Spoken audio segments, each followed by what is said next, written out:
Quero convidar novamente, então, os nossos painelistas que já estiveram aqui agora à tarde, a Bruna, o Edismar, a Valéria, também o Antonello, para fazerem companhia aqui ao Ezequiel.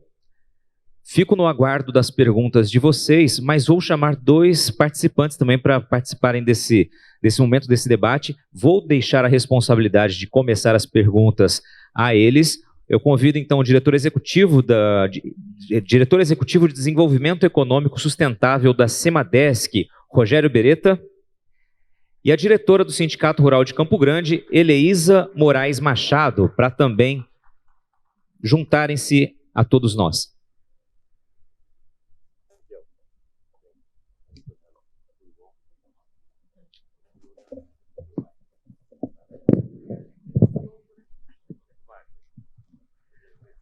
Eu vou passar os microfones aqui, esse outro de fio também. Beretta e Eleísa, fiquem à vontade para começar o debate. O pessoal que tiver pergunta, manda para cá, daí eu volto para trazer a todo mundo.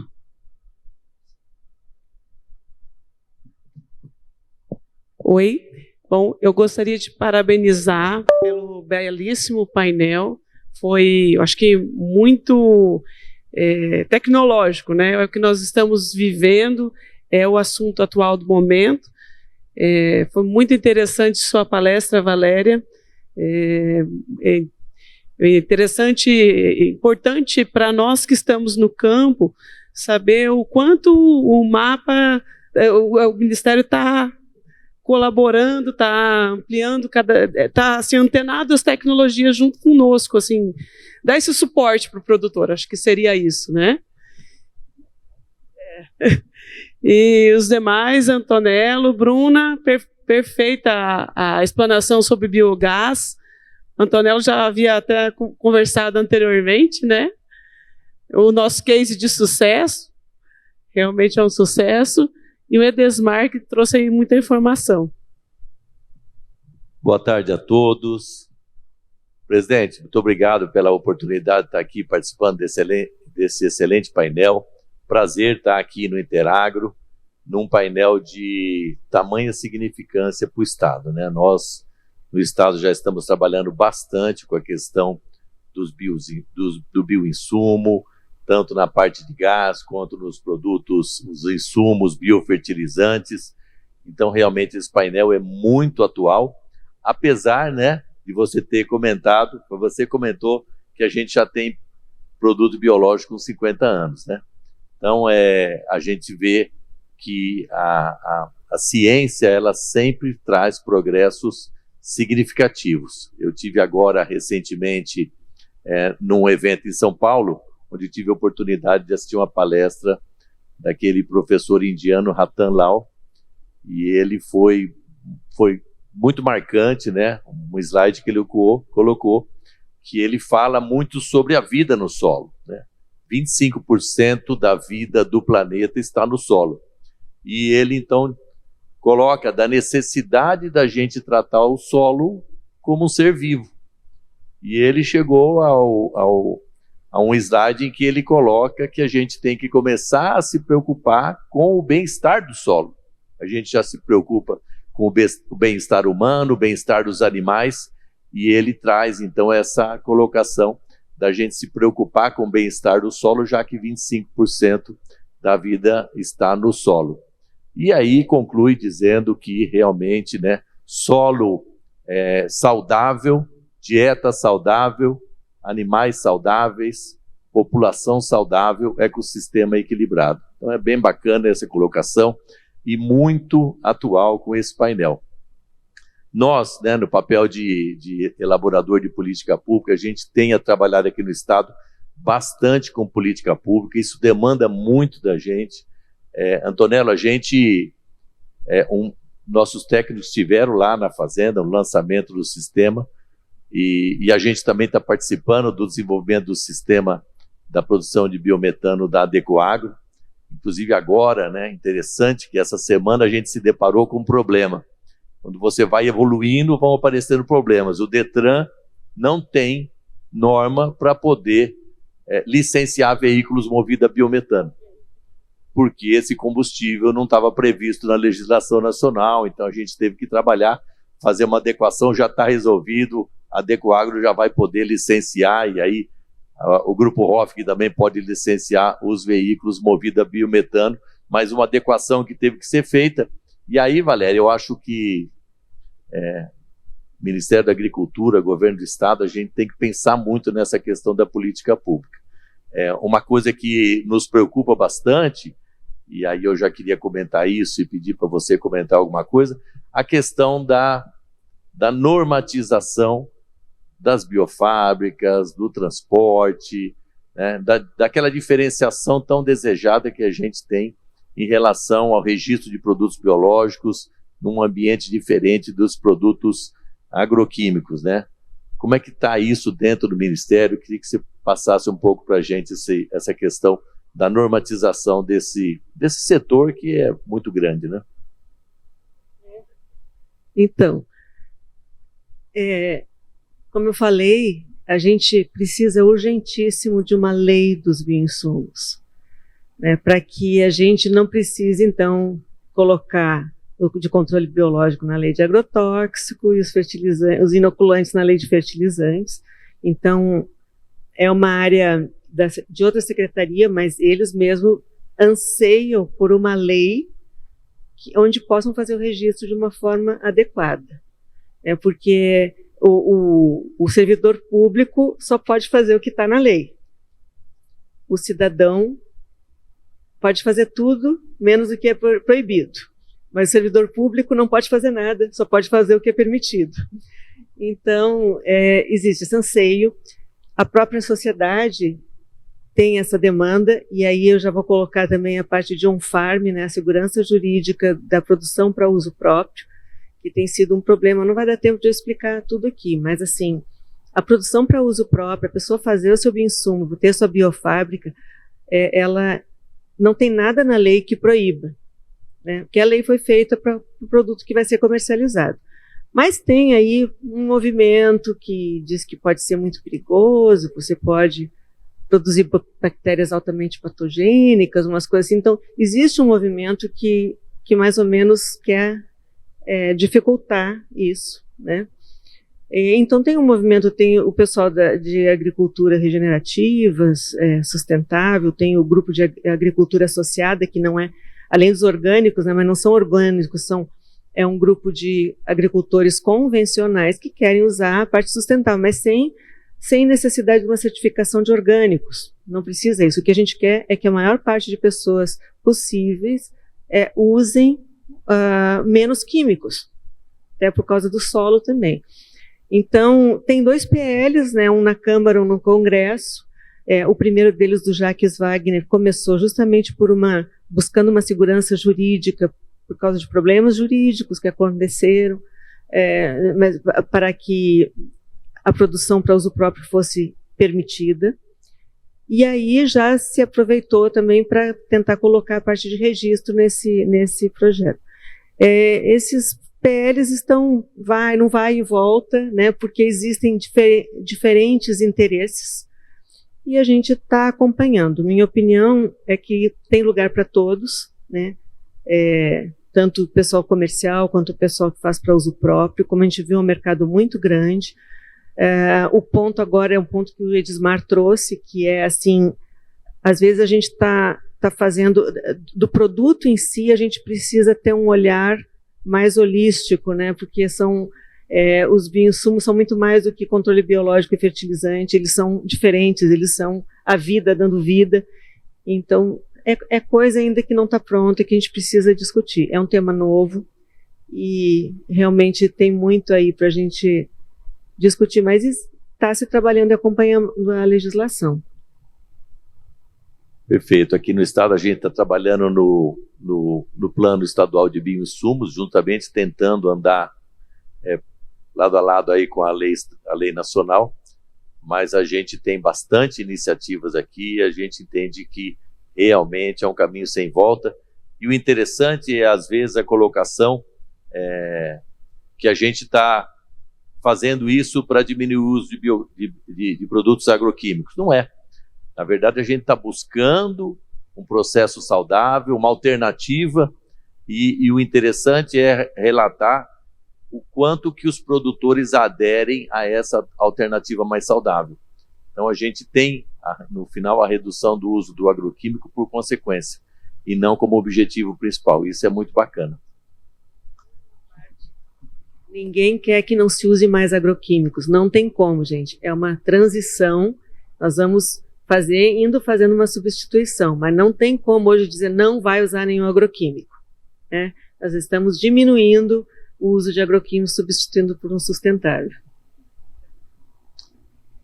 Bom, eu só quero saber se tem perguntas da plateia. Estou vendo o Adroaldo aí de mão levantada.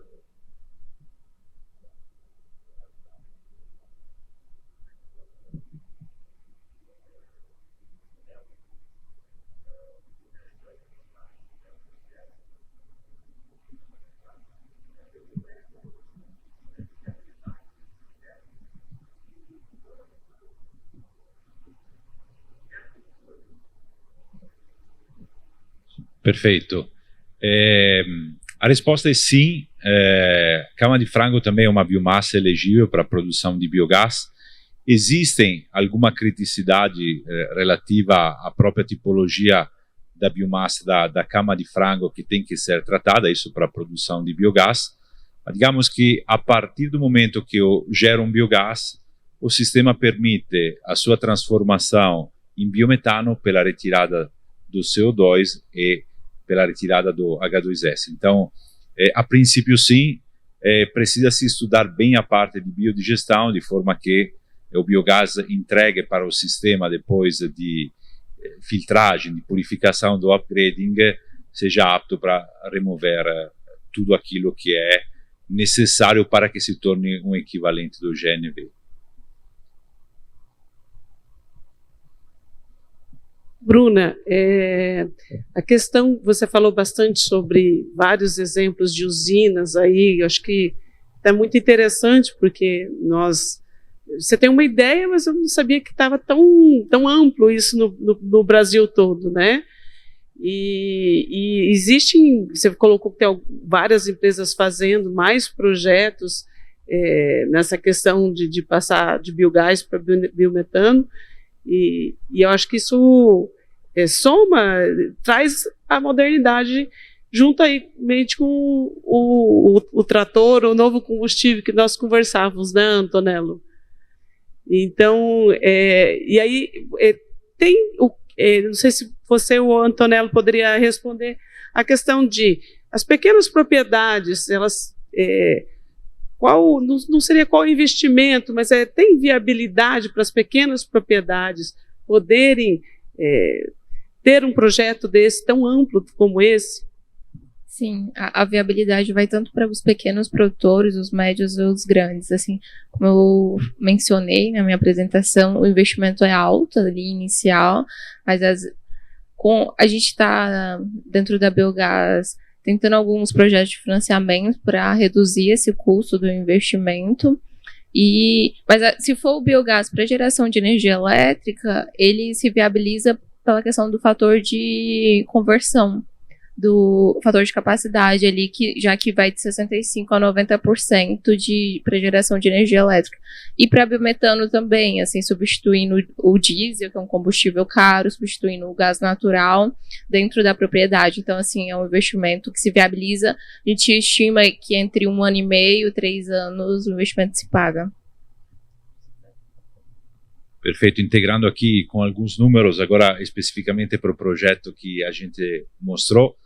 Se hoje existe já uma fazenda que está produzindo biogás, o que ele precisa é investir no sistema de purificação, que depois comprime o biogás e tem o posto de reabastecimento. Esse é um investimento na casa de R$2 milhões, que, porém, por outro lado, produz por ano um combustível que é o biometano, que permite substituir entre 200 mil e 250 mil litros de diesel por ano. Então, fazer a conta multiplicando isso por 5, com um investimento de 2 milhões, isso se paga em menos de 2 anos. O que traz a rentabilidade é o preço do diesel, né? nós tínhamos, antes da pandemia, o preço do diesel na casa de R$3, R$3,50, o diesel foi para 7. Hoje recuou para 5, talvez seja até um pouco maquiado, o preço pode voltar a subir.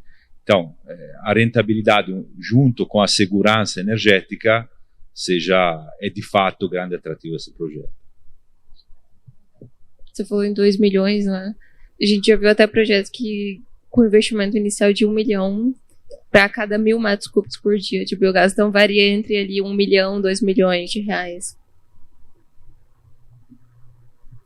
Pessoal, estou recebendo aqui orientação da organização. Se tiver mais alguma pergunta na plateia. Mais uma.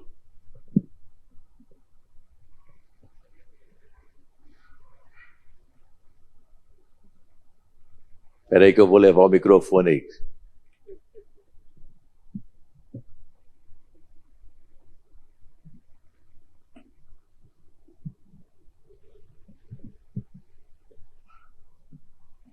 Boa noite, principalmente a minha parente Jardim, porque uma pessoa inteligente é bom a gente dizer que é parente, né? Bruna, seja bem-vinda ao Mato Grosso do Sul, assim como cumprimentando você, cumprimento todos os palestrantes. O desafio para o Estado, e eu vou falar agora que o Beretta me conhece bem, é exatamente as infraestruturas, o fortalecimento das cooperativas para atender um projeto de pequenos produtores, ao mesmo tempo que o Estado deve regular as concessionárias para permitirem que se ligue às redes pelas partes mais próximas, a construção de canais para trazer o biometano para as fábricas de gás, e que não basta, por exemplo, o governo federal fazer o sacrifício de tirar o ICMS, o CONFINS e o IPI, né? IPI, mas o Estado tem que fazer a sua participação também em fomentar a legislação, como o Estado do Paraná já fez agora. Recentemente, o Estado do Paraná fez com que fosse considerado de urgência, de utilidade pública, praticamente, os investimentos que fossem feitos na mobilidade desse biometano, para que o produtor possa ter uma maior rentabilidade e muito mais os profissionais da engenharia, engenheiros mecânicos, engenheiro eletricista e engenheiros agrônomos, façam o seu trabalho ganhando um pouco de dinheiro também. Então, o mecanismo do desenvolvimento sustentável, ele só tem benefício, ele não tem prejuízo para ninguém. Era só essa colocação. Bruno, parabéns.